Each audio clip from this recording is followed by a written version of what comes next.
Estamos iniciando a nossa aula número 173 do nosso curso de Filosofia Espírita e Interpretação dos Evangelhos segundo o Espiritismo.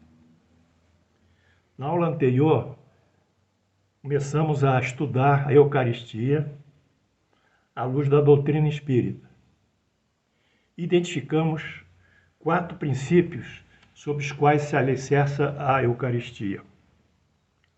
Os símbolos religiosos, consagrados pelo pão e vinho, o sacrifício, que é o sangue de Jesus, a nova aliança, que é a promessa de uma redenção através da dogmática da fé em Jesus, e a remissão dos pecados, que consagra a absolvição e o esquecimento das faltas passadas por parte dos fiéis.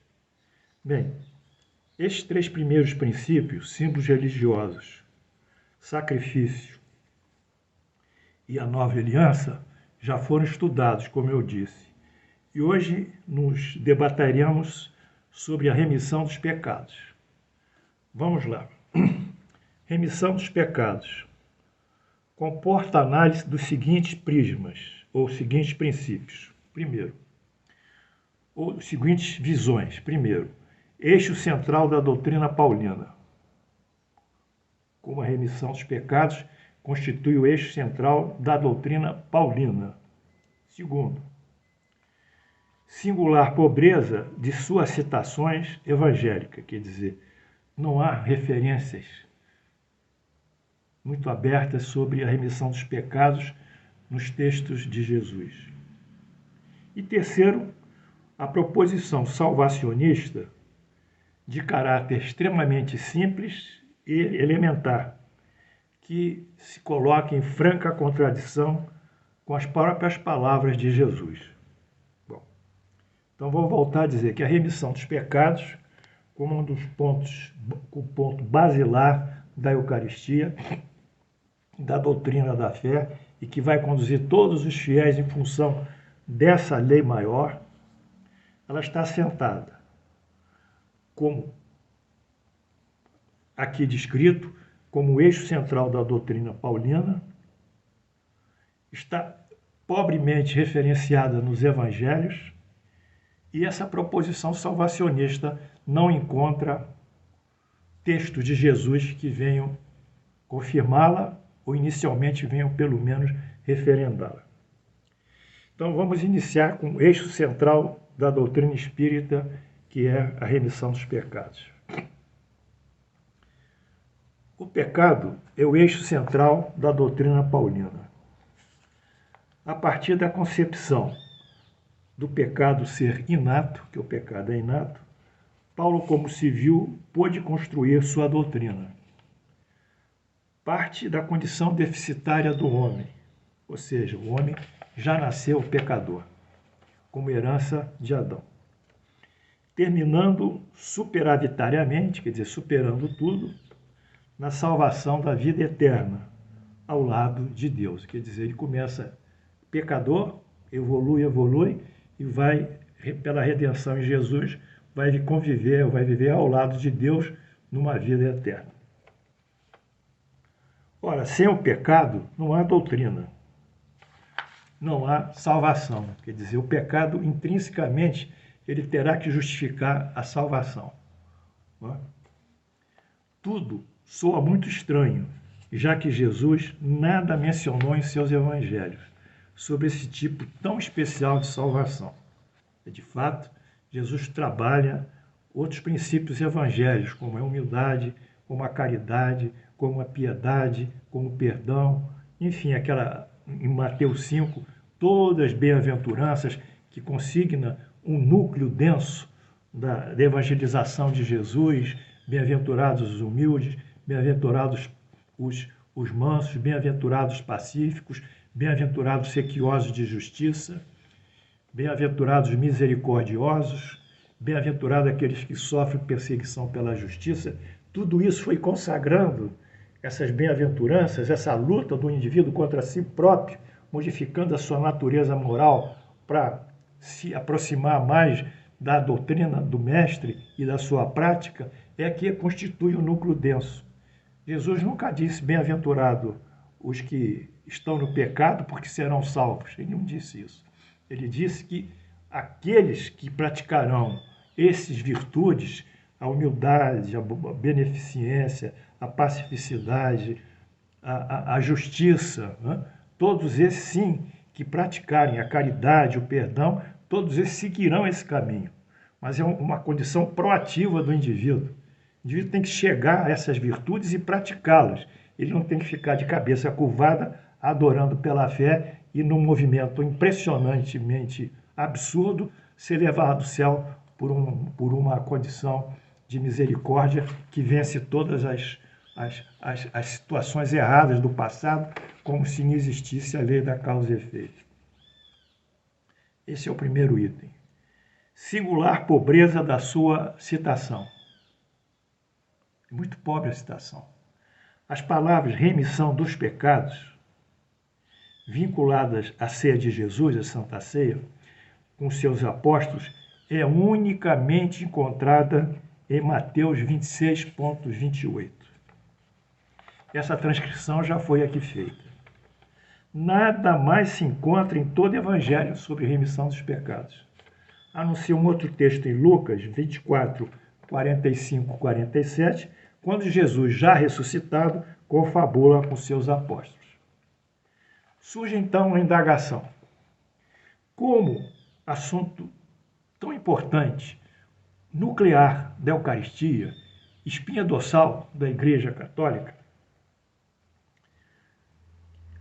que irá formar todo esse conjunto de força e autoridade, fora tão pouco valorizado por Jesus. Como explicar isso? Fica isolado, restrito praticamente a uma única citação, essa de Mateus 26, 28. A resposta plausível que nós podemos encaminhar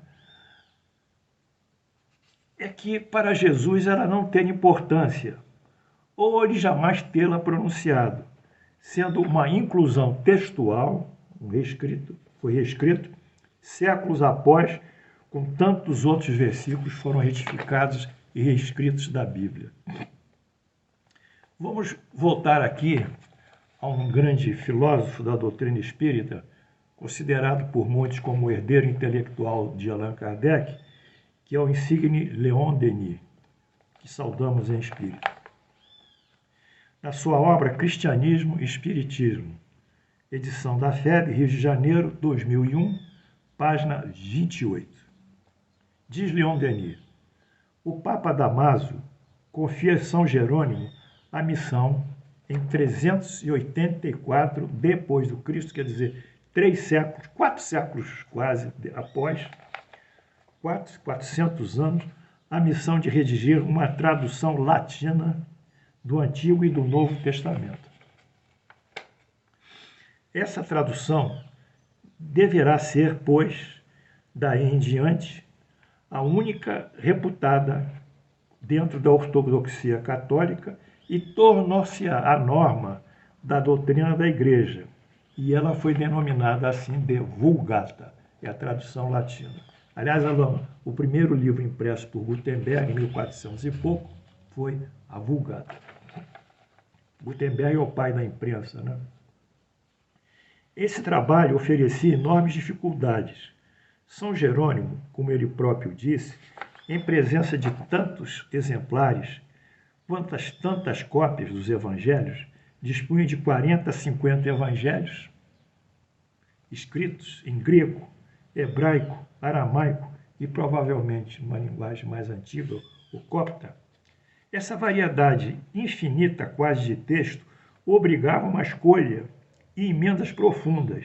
Eis aqui, por exemplo, um texto que ele se dirige ao Papa Damaso. Como é que ele podia coligir ou conjugar todos esses textos, né, e dar uma redação final, né?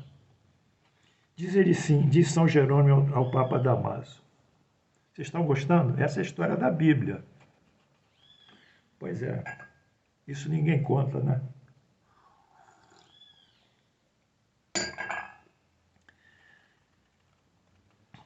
ele diz ao Papa Damaso: da velha obra me obrigais a fazer obra nova. Quereis que de alguma sorte me coloque como árbitro entre os exemplares das Escrituras que estão dispersos por todo o mundo. E como diferem entre si, que eu distinga os que estão de acordo com o verdadeiro texto grego. Então ele fica num estado difícil, mas ele tinha um texto grego, que era o que ele ia ser, ele daria a linha diretora para ele. Não obstante, São Jerônimo confessa a Vulgata ser constituída de numerosos textos, aqui, como cada um dos quais difere dos outros. Aí, tradução corrigida, aumentada, ampliada, revista. Né? A tradução de São Jerônimo é modificada. Essa tradução oficial que foi entregue ao Papa Damaso, que deveria ser respeitada segundo o pensamento do próprio São Jerônimo, foi reescrita e emendada em diversas épocas, por ordem de papas. Vamos lá. Essa do São Jerônimo foi 400 anos, 384. Tudo bem, a gente tem aqui 1546, o Concílio de Trento refaz. 1590, Papa Sisto V refaz. Mais tarde, o Papa Clemente VIII refaz. Bom, então, o que vai sobrar? Qual é a linfa pura do texto de Jesus? Qual é a linfa pura do ensinamento de Jesus? E fica, apesar de tudo, fica, meus filhos, meus amados alunos. No obstante, a originalidade, a inteireza do pensamento do Cristo subsiste, mesclado, porém, de vários elementos e opiniões ulteriores. Quer dizer, o ensinamento moral eles não puderam alterar. Esse não dava, porque esse era comum a todos os textos, de uma certa forma. A moral não se altera. Alterar os fatos do dia a dia, como Allan Kardec diz no Evangelho segundo o Espiritismo, em que ele vai fazer a interpretação, ele diz: eu vou me ater unicamente às máximas morais de Jesus, porque essas não podem ser alteradas. Elas são do patrimônio, pertencem ao patrimônio do homem. Elas são universais e comum a todas as religiões, a todas as filosofias de efeitos morais. Mas o cotidiano de Jesus, os milagres, ninguém sabe. As predições, também ninguém sabe. As palavras que Jesus falou metaforicamente e que foram apropriadas pela igreja para construir os seus dogmas, ninguém fala. Ele não fala. Enfim, ele fica com essa moral, e essa moral ela comunga com todos nós e vem chegando, à medida que o Espiritismo se desenvolve, a moral do Espiritismo aqui é igual à moral do Cristo aqui, e no final as duas são iguais nos seus objetivos e juízo de valor. Aí o Espiritismo se identifica com Jesus na sua moral. Mas foi o Espiritismo, olha, a moral de Jesus não foi colocada no Espiritismo. Eu queria que vocês me entendessem isso. Coloque isso lá no Livro dos Médiuns, coloque isso lá no Evangelho segundo o Espiritismo, coloque isso lá no Livro dos Espíritos, coloque isso lá no Céu e Inferno. Não. À medida que os Espíritos depuravam as suas informações e consolidavam essas leis de caráter morais, iam se descobrindo que os seus próprios juízos de valor e os seus próprios textos coincidiam com os evangelhos de Jesus. Então houve essa coincidência e realmente ser espírita e ser cristão, ou ser judeu que tem essa mesma moral, ou qualquer que pratique essa moral ecumenicamente, são todos iguais, desde que pratiquem a moral. Por isso o Espiritismo ele não se funde só numa moral que se diz exclusivista. Ele pega uma moral universal, que é a moral que Jesus propôs e que se pode ser encontrada no hinduísmo, no budismo, no taoísmo e em outras religiões do Oriente e outras do Ocidente. Então, nesse sentido, o que nós temos aqui, a originalidade, a inteireza do pensamento do Cristo subsistiu. Subsistiu. Mas pode-se indagar qual o objetivo, então, dos papas e daqueles bispos em diversos concílios para produzir tantas alterações, tantas desnaturações. Vocês sabem, a resposta mais lógica. Eu cito um texto latino aqui, hominis lupi hominis. O homem é o lobo do homem. O homem é o algoz do homem. É sempre a luta do poder, meus filhos. Sempre o poder na frente. A riqueza e o poder. A riqueza e o poder são irmãos siameses. E vai andando. Então, para manter esse poder, a igreja se secularizou, quer dizer, ela perdeu o viés religioso dela, que inicialmente estava, eu diria, contido nas palavras de Jesus, originais, máximas de Jesus, e trouxe toda uma série de liturgias e símbolos e dogmáticas para o indivíduo seguir. Vocês sabem, né, que a igreja foi tão difícil que aqueles que, a partir do Auto de Fé, nos anos 1400, a igreja criou a Companhia de Jesus. Quem criou a Companhia de Jesus foi Santo Inácio de Loyola. Santo Inácio de Loyola era um jesuíta, porque os jesuítas, ao longo da história das igrejas, são sempre os questionadores, são aqueles que se envolvem na política, mas também têm o seu valor no ensino. São também grandes mestres, né? Os colégios jesuíticos são ótimos para ensinar. Mas, de toda forma, universidades também. São as PUCs, né? Pontifícias Universidades Católicas, os colégios também jesuíticos têm um ensino eminentemente, eu diria, produtivo. Mas o mal dos jesuítas é que eles querem também se envolver com a política temporal secular, esquecer a missão divina, que é a religião, que é sair desse mundo e levar os nossos sonhos, nossos ideais para Deus. Então, não foi à toa que o Marquês de Pombal tirou os jesuítas do Brasil durante o período colonial. Não foi à toa que eles tiveram problemas com outros países em que foram expulsos. Há uma recorrência de expulsão de jesuítas de diversos países europeus, em razão deles procurarem sempre a intervenção. Então, quando a igreja ela estabelece o Auto da Fé, consignado em Tomás de Aquino, que era o batalhão religioso da igreja, eram os soldados da catequese, para combater a reforma luterana, era contra a reforma. Então, aí nós vamos vendo como o fanatismo, como o radicalismo, como a impiedade, que vai culminar nas tragédias dos sacrifícios e das fogueiras dos heréticos promulgado pelos tribunais da Santa Inquisição. Muito triste. E aqui nós vemos isso. Nós vemos isso. Porque fortalecer a dogmática católica e os artigos de fé pela inserção desses textos fortalece, portanto, a proposta finalista da Igreja, que é a sua autoridade secular, não é a sua autoridade espiritual. Vocês se iludem. Nós vamos buscar autoridade espiritual, mas eles querem autoridade secular. A remissão do pecado, portanto, não faz parte do discurso de Jesus, à exceção dos versículos 26 e 28 em Mateus, e Lucas 24, 45 e 47, como já assinalamos aqui. É factível, pois, tenha séculos após sido inserida, tornando assim possível a construção doutrinária da Eucaristia. Então, é factível que todo esse jogo de remissão de pecados, nem Jesus lá atrás tinha colocado isso.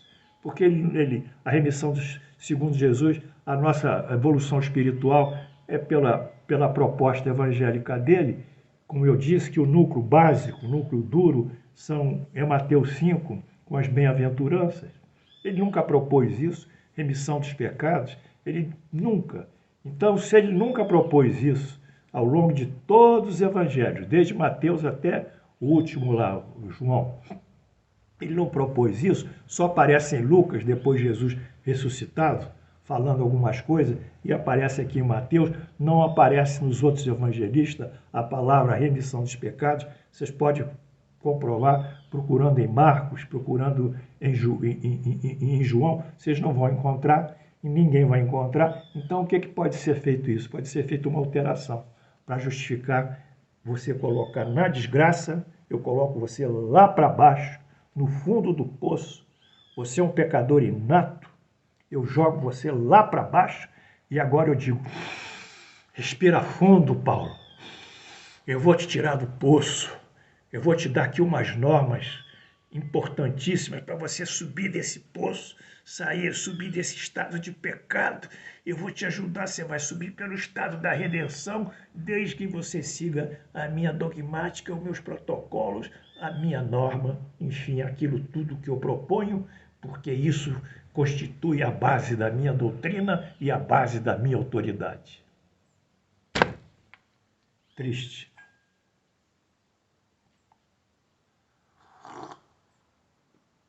Sem palavras. Que Deus nos abençoe a todos. Espero que vocês tenham nos acompanhando e que a paz do Senhor esteja com todos. Estaremos juntos. Estamos juntos.